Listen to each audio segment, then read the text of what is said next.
नमस्कार, आप देख रहे हैं न्यूज 18। मैं हूं आपके साथ मेनका चौधरी और ये वक्त लाख टके की बात का। मैं हूं अनुपम और सबसे पहले बात कर रहे हैं इस वक्त की बड़ी खबर की। नोएडा से इस वक्त बड़ी खबर आ रही है। नोएडा में भीषण हादसा सामने आया है। यहां पर एक बुलडोजर में आग लगी है। जी हां, तो नोएडा में एक बुलडोजर में आग लग गई है। सड़क पर यह हादसा हुआ है। सूरजपुर इलाके में हादसा हुआ है। सूरजपुर इलाके में क्राउन प्लाजा के पास एक बुलडोजर में आग लग गई है। आग कैसे लगी ये साफ नहीं, लेकिन तस्वीरें इस वक्त आपके सामने हैं। जेसीबी ये मशीन जिसमें आग लगी हुई है, धधकती हुई मशीन को आप देख रहे हैं। बुलडोजर जो कि नोएडा में सूरजपुर इलाके में सूरज प्लाजा के पास था, जहां पर आग लगी है। कुछ दिनों पहले ही इसी इलाके में कबाड़ में आग लग गई थी और आज देखिए ये जेसीबी मशीन धधक रही है।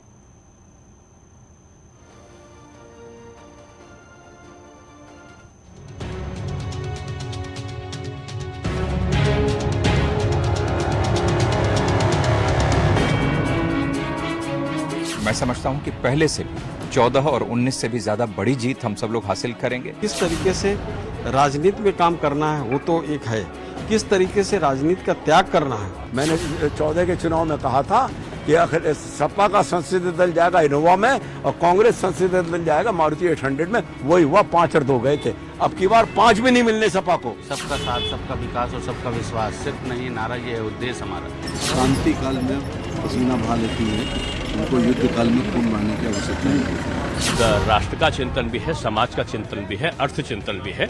और इस बार तो 80 का 80 लक्ष्य लेकर हम सब लोग चले हैं और उसको हासिल करेंगे।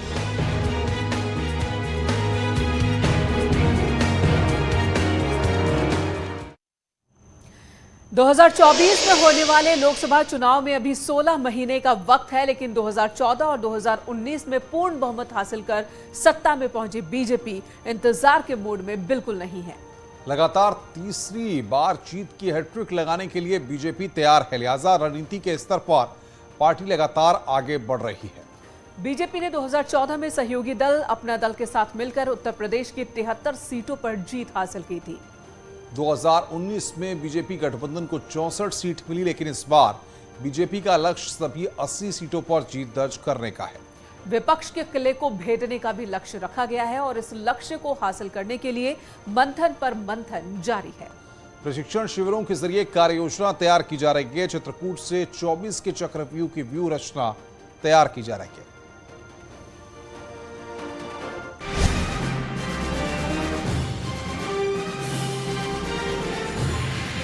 और इस बार तो 80 का 80 लक्ष्य लेकर हम सब लोग चले हैं और उसको हासिल करेंगे। लक्ष्य बड़ा है, लिहाजा तैयारी भी बड़ी है। जब विपक्ष में रिश्तों में फूट है, गठबंधन में टूट है, तब भगवा ब्रिगेड का संदेश है, उनकी रणनीति अटूट है। यूं तो 16 महीने बाद लोकसभा चुनाव का घमासान है, लेकिन बीजेपी का अभी से ऐलान है कि इस बार उत्तर प्रदेश में विपक्ष का सुपड़ा साफ होना तय है। अरे अखिलेश जी चाहे जिससे गठबंधन कर लें, जो उनकी गत बनी है अभी और बुरी गत बनेगी 24 में उनकी। मैंने 14 के चुनाव में कहा था कि अगर सपा का संसदीय दल जाएगा इनोवा में और कांग्रेस संसदीय दल जाएगा मारुति 800 में। वही हुआ, 5 और 2 गए थे। अब की बार 5 भी नहीं मिलने सपा को। चित्रकूट में 29 जुलाई से शुरू हुआ प्रशिक्षण शिविर आज समाप्त हो गया। इस दौरान पूरे प्रदेश से पहुंचे कार्यकर्ताओं के अलावा कई बड़े नेताओं ने प्रशिक्षण शिविर में हिस्सा लिया। उत्तर प्रदेश से जुड़े 12 केंद्रीय मंत्री, स्वतंत्र देव सिंह समेत उत्तर प्रदेश सरकार के 19 कैबिनेट मंत्री, 2 डिप्टी सीएम और आज आखिरी दिन सीएम योगी खुद प्रशिक्षण शिविर में शामिल हुए। इसके अलावा बीजेपी के राष्ट्रीय महामंत्री बीएल संतोष, मुरलीधर राव भी प्रशिक्षण शिविर में शामिल हुए। प्रशिक्षण शिविर के जरिए बीजेपी न सिर्फ कार्यकर्ताओं में जोश भर रही है, बल्कि संस्कृति और अध्यात्म के जरिए एक संदेश भी दे रही है। वही संदेश जिसके आसरे बीजेपी पूर्ण बहुमत के साथ सत्ता में पहुंची।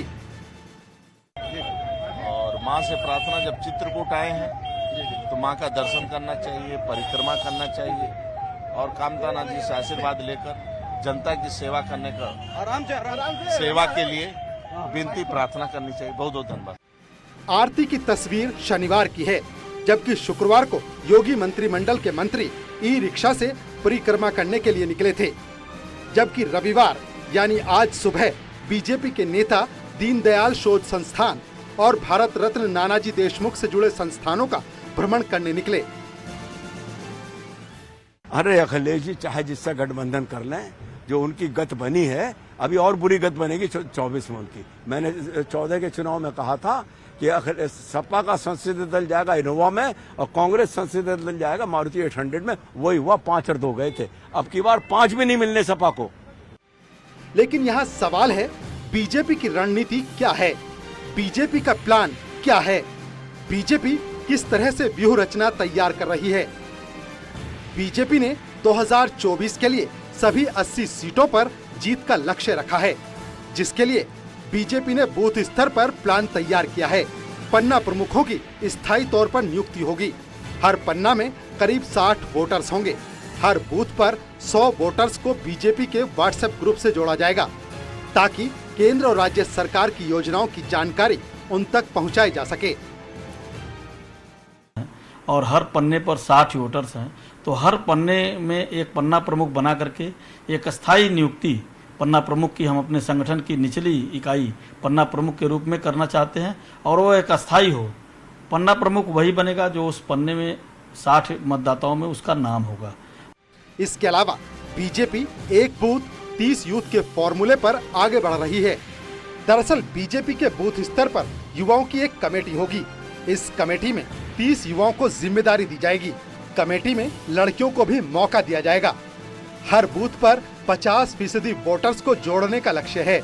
इसके अलावा सभी पदाधिकारियों, सांसदों, विधायकों को जनसंपर्क अभियान चलाने के निर्देश दिए गए हैं, ताकि गांव-गांव और घर-घर पार्टी की पैठ बनाई जा सके।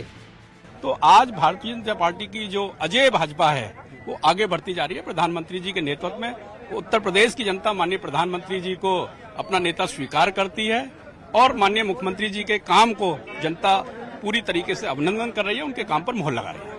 जैसा कि आपने सुना, ये थे प्रदेश मंत्री डॉक्टर चंद्रमोहन जी, जिनका कहना है कि जो बीजेपी प्रशिक्षण संवर्ग था वो बहुत ही हर्ष और उल्लास के साथ संपन्न हुआ। इस दौरान उत्तर प्रदेश के मुख्यमंत्री योगी आदित्यनाथ ने भी 2024 में 80 से 80 सीटें जीतने का एक मूल मंत्र भी दिया है। कैमरामैन रवि गुप्ता के साथ राजीव प्रताप सिंह, न्यूज 18 चित्रकूट। बीजेपी का लक्ष्य उत्तर प्रदेश की सभी 80 सीटों को जीतने का है, जिसके लिए बीजेपी ने विशेष रणनीति तैयार की है। दरअसल बीजेपी की नजर विपक्ष के वोट बैंक पर है। अब देखिए बीजेपी किन वर्गों पर फोकस कर रही है। बीजेपी का सबसे ज्यादा फोकस पसमानदा समाज पर है। बीजेपी की रणनीति मुस्लिम समाज के पिछड़े हुए वर्ग को साधने की भी है। माना जा रहा है कि बीजेपी की इस रणनीति को धरातल में उतारने में योगी सरकार में मंत्री दानिश आजाद अहम भूमिका निभा सकते हैं, क्योंकि वो खुद पसमानदा समाज से आते हैं और इसके लिए मदरसा बोर्ड के अध्यक्ष इफ्तिकार अहमद भी पसमानदा समाज से ही आते हैं। इसके अलावा यादव समाज, जो कि समाजवादी पार्टी का वोट बैंक माना जाता है, बीजेपी उसमें भी देख रही है। बीते वक्त में कई यादव नेताओं को बीजेपी ने मौका दिया है। राज्यसभा सांसद सुखराम यादव के पिता की पुण्यतिथि पर पीएम मोदी का वर्चुअल संबोधन करना इसी तरफ इशारा करता है। वहीं बीएसपी का काडर वोट बैंक माना जाने वाला जाटव वर्ग को भी बीजेपी अपने साथ लाने की कोशिश में है। उप मुख्यमंत्री केशव प्रसाद मौर्य ने ट्वीट कर साफ किया है कि आने वाले दिनों में बीजेपी इसी ओर बढ़ेगी। उन्होंने अपने ट्वीट में लिखा कि यदुवंशियों, रविदास वंशियों के साथ पसमानदा मुस्लिमों को भी बीजेपी के साथ लाएंगे। 2024 में यूपी की हर सीट, हर बूथ पर कमल ही कमल खिलाएंगे। कुल मिलाकर कहें तो बीजेपी की योजना उत्तर प्रदेश की हर सीट पर अपनी पैठ मजबूत करने की है, जिससे कि सभी 80 सीटों पर जीत दर्ज की जा सके। बीजेपी इसके लिए लगातार मीटिंग, मंथन और चिंतन कर रही है। साथ ही पीएम मोदी के हर महीने 2 कार्यक्रम भी यूपी में किए जाने की योजना है। केंद्र की सत्ता में लगातार तीसरी बार काबिज होने के लिए किस तरह से बीजेपी जुटी है, ग्राफिक्स के जरिए आपको समझाते हैं। 29 जुलाई से 31 जुलाई तक चित्रकूट में प्रशिक्षण शिविर का आयोजन किया गया। 27 जुलाई को लखनऊ में बीजेपी कोर कमेटी की बैठक हुई। 24 जुलाई को दिल्ली में बीजेपी शासित मुख्यमंत्रियों की बैठक हुई। बैठक में पीएम भी शामिल हुए। 2 जुलाई को हैदराबाद में बीजेपी कार्यकारिणी की मीटिंग हुई। वहीं 17 जुलाई को लखनऊ में बूथ सशक्तिकरण अभियान को लेकर एक मीटिंग हुई।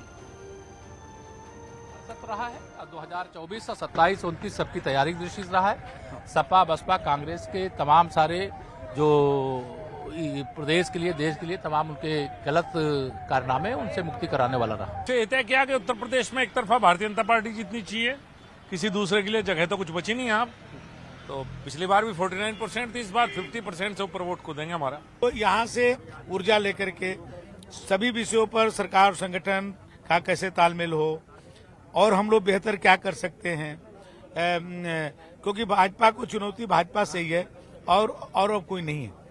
तो विपक्ष नाम का कोई ये नहीं है, कोई मुद्दा नहीं है। तो उसमें हम और बेहतर ढंग से कैसे काम कर सकते हैं। तो 2024 लोकसभा चुनाव में सभी 80 सीटों को जीतने के लक्ष्य को पूरा करने के लिए बीजेपी हर मोर्चे पर रणनीति तैयार कर रही है। किसी भी मोर्चे पर कोई चूक करने के मूड में बिल्कुल भी नहीं है। दरअसल 2022 विधानसभा चुनाव से पहले माना जा रहा था कि किसान बीजेपी से नाराज हैं। पश्चिमी उत्तर प्रदेश में किसानों की नाराजगी महसूस भी की गई, जिसे लेकर मेरठ के हस्तिनापुर में बीजेपी किसान मोर्चा 3 दिवसीय मंथन करने जा रहा है। 5 अगस्त से किसान मोर्चा के सभी पदाधिकारी हस्तिनापुर में जुटने वाले हैं। चित्रकूट की तरह हस्तिनापुर में भी प्रशिक्षण शिविर लगाया जा रहा है। शिविर में सभी पदाधिकारियों के अलावा बीजेपी किसान मोर्चा के राष्ट्रीय अध्यक्ष राजकुमार चाहर भी मौजूद रहेंगे। केंद्रीय मंत्री राधा मोहन सिंह, संगठन मंत्री सुनील बंसल भी मौजूद रहेंगे। किसान मोर्चा का प्रशिक्षण शिविर हस्तिनापुर आयोजित करने के पीछे बीजेपी की खास रणनीति मानी जा रही है। ये संगठन महामंत्री कर्मवीर भी टिप्स देने वाले हैं। दरअसल 3 कृषि कानून के तहत के खिलाफ आंदोलन करने वाले भारतीय किसान यूनियन के मुख्य पदाधिकारी राकेश टिकैत और नरेश टिकैत पश्चिमी यूपी की जाट बेल्ट मुजफ्फरनगर से आते हैं। इसके अलावा जयंत चौधरी की राष्ट्रीय लोकदल पार्टी भी पश्चिमी यूपी में असर रखती है। और अब ग्राफिक्स के जरिए आपको समझाते हैं कि क्यों बीजेपी पश्चिमी यूपी पर ज्यादा फोकस कर रही है। 2019 में बीजेपी सहारनपुर, अमरोहा, बिजनौर, संभल, मुरादाबाद, रामपुर, नगीना सीट बीजेपी हार गई थी, जबकि मेरठ, मुजफ्फरनगर सीट पर बेहद कम अंतर से जीत मिलेगी। और इन्हीं सीटों पर अब नजर रखी जा रही है। बीजेपी की ओर से खास प्लानिंग तैयार की गई है। इधर बड़ी खबर आ रही है बाराबंकी से। बिल्कुल, बाराबंकी से इस वक्त की बड़ी खबर है। बाराबंकी में यूपी एटीएस का छापा पड़ा है। एटीएस ने एक संदिग्ध को हिरासत में लिया है। मदरसा संचालक का रिश्तेदार है शख्स। कुर्सी इलाके के अनवारी गांव में ये छापेमारी हुई है। मदरसा संचालक का रिश्तेदार ये शख्स है। बड़ी खबर इस वक्त आ रही है। लगातार छापेमारी चल रही है। एनआईए एक तरफ छापेमारी कर रही है और दूसरी तरफ एटीएस की कार्रवाई भी जारी है। बाराबंकी में एटीएस ने छापेमारी की है। मदरसा संचालक का एक करीबी है, रिश्तेदार है, जिसे एटीएस ने छापेमारी की है।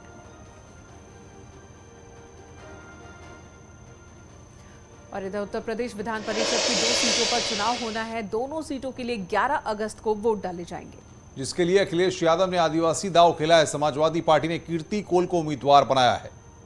वहीं एमएलसी चुनाव के लिए बीजेपी ने धर्मेंद्र सिंह सैंथवार और निर्मला पासवान को प्रत्याशी बनाया, जिसके बाद साफ है कि एक सीट पर बीजेपी की निर्विरोध जीत तय है। जबकि दूसरी सीट पर चुनाव होगा, लेकिन यहां सवाल है, क्या समाजवादी पार्टी बीजेपी को मात दे पाएगी? और इसका सीधा सा जवाब नहीं है। समाजवादी पार्टी के पास सीट जीतने के लिए संख्या बल नहीं है, जबकि बीजेपी दूसरी पार्टियों के सहयोग से दूसरी सीट भी जीत सकती है। दरअसल पहली प्राथमिकता के आधार पर 200 वोट चाहिए। बीजेपी गठबंधन के पास 278 विधायक हैं। समाजवादी पार्टी के पास 111 विधायक हैं। आपको बता दें कि विधान परिषद की जिन 2 सीटों पर चुनाव होने हैं, उनमें से एक सीट समाजवादी पार्टी के नेता अहमद हसन के निधन से खाली हुई, जबकि दूसरी सीट बीजेपी नेता ठाकुर जयवीर सिंह के विधायक चुने जाने पर इस्तीफा देने से खाली हुई है। जाहिर है कि एसपी के लिए अहमद हसन की सीट बचाना मुश्किल होगा।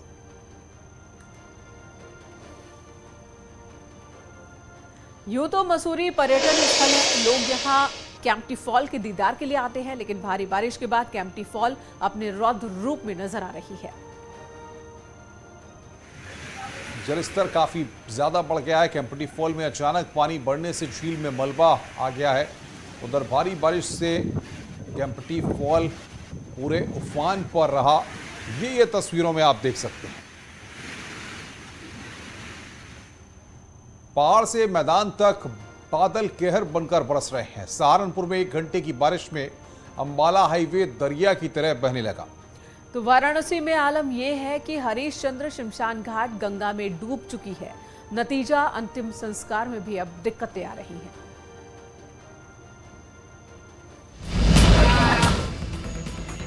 घंटे की बरसात ने सहारनपुर को पानी पानी कर दिया है। सड़कों पर ट्रैफिक की जगह दरिया बह रहा है। सड़कों पर पराठा भरने वाली मोटरसाइकिल पानी में डूब गई। दुकान का शटर बंद था, लेकिन वो पानी को रोक नहीं पाया। पानी धीरे धीरे दुकान के अंदर भरता चला गया। 1 घंटे की बारिश में सहारनपुर में अंबाला रोड पानी से लबालब भर गई। कई मोहल्लों में पानी भर गया। इस दौरान कई श्रद्धालु शाकुंभरी धाम में फंस गए, जिन्हें पुलिस ने बाहर निकाला बिना अपनी जान की परवाह किए हुए। सोनभद्र में लगातार हो रही बारिश ने हालात बिगाड़ दिए हैं। रॉबर्ट्सगंज ब्लॉक के ओरगाई गांव में परिषदीय स्कूल में बारिश का पानी घुस गया। नतीजा स्कूल बंद है। बच्चों की पढ़ाई बाधित हो रही है। स्कूल के बाहर इतना पानी जमा है कि स्कूल किसी तालाब के अंदर नजर आ रहा है। थोड़ी देर की बारिश में कई घरों में पानी घुस गया। हमारे भी घर में जाके देखिए, पानी भरा है। प्याज बाल्टी तो कितना घर में पानी भरा है? कितने मोहल्ला भर पूरे पानी भरा है। हमारे घर में सब नहीं पानी भरा है। अभी तक पानी स्कूल में भी पानी भरा है पूरा। हाँ। वाराणसी में गंगा नदी उफान पर है। काशी का प्रसिद्ध हरीशचंद्र शमशान पानी में डूब गया है। ऐसे में शवों के अंतिम संस्कार में काफी वक्त लग रहा है। दरअसल वाराणसी में गंगा का पानी 3 सेंटीमीटर प्रति घंटे की रफ्तार से बढ़ रहा है। शवदाह स्थल है जहां पर शवों का अंतिम संस्कार होता है, लेकिन आप तस्वीरें देख रहे हैं कि जो शवदाह स्थल है वो पूरी तरह से जल में समाहित हो चुका है, पूरी तरह से डूब चुका है। ऐसे में जो शवदाह हैं वो ऊपर की तरफ सीढ़ियों पर एक छोटे से स्थान पर हो रहे हैं। वाराणसी में गंगा उफान पर है तो पीलीभीत में लापरवाही की बारिश ने किसानों की कई एकड़ धान की फसल डुबो दी है। पीलीभीत में नहर कटने से कई एकड़ फसल डूब चुकी है, लेकिन अधिकारी हैं कि सुनने को तैयार नहीं।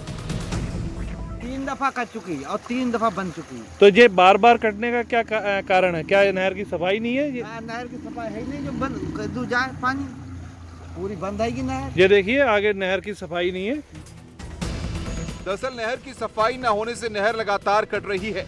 किसानों की फसल बर्बाद हो रही है, लेकिन संबंधित विभाग को इससे कोई फर्क नहीं पड़ता। Bureau report, news 18। यहाँ चमोली में बद्रीनाथ मार्ग बीते 10 घंटे से बाधित है। लामबगड़ के पास रोड क्षतिग्रस्त हो जाने की वजह से गाड़ियों की आवाजाही पर ब्रेक सा लग गया है। चमोली में रुक कर बारिश हो रही है, जिसके चलते मार्ग खुलने में काफी दिक्कतें आ रही हैं। उम्मीद जताई जा रही है कि बद्रीनाथ मार्ग अब कल सुबह तक ही खुल पाएगा।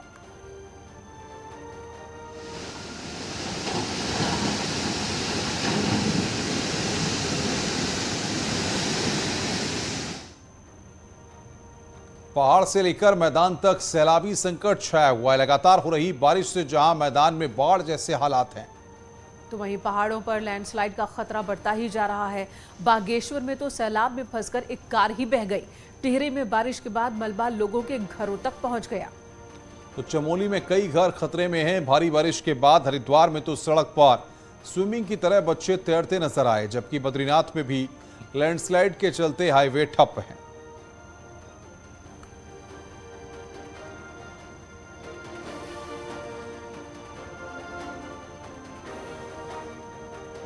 सैलाबी सितम पर हाहाकार हर तरफ मचा हुआ है। चमोली, टिहरी, हरिद्वार, रुद्रप्रयाग और बागेश्वर की ये तस्वीरें हैं।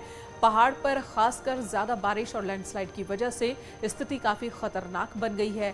कई जगहों पर लैंडस्लाइड की वजह से पूरी की पूरी सड़क ही बह गई है। लोगों को दिक्कत आ रही है। इधर बीएसपी सांसद अफजाल अंसारी ने आज बांदा जेल में बंद मुख्तार अंसारी से मुलाकात की। जेल में मुलाकात करीब 2 घंटे तक चली। 2 घंटे की मुलाकात के बाद अफजाल अंसारी ने मीडिया से बातचीत में प्रदेश सरकार को निशाने पर लिया।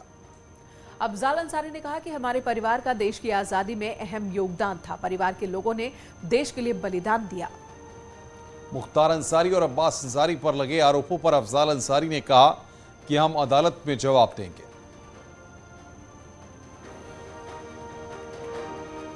है, जिन्हें मरणोपरांत महावीर चक्र से सम्मानित किया गया। आजाद भारत में दुर्व्यवस्था, अन्याय, गरीबों के ऊपर हो रहे अत्याचार और जुल्म के खिलाफ हम भी संघर्ष में हैं 40 सालों से। 5 बार जनता ने आशीर्वाद देके विधानसभा का सदस्य चुना, 2 बार लोकसभा में हूँ। बड़े बड़े सूरमा जो मंत्री और महामंत्री और कई विभाग के मंत्री, उनको पराजित करके जनता हमको भेजती है।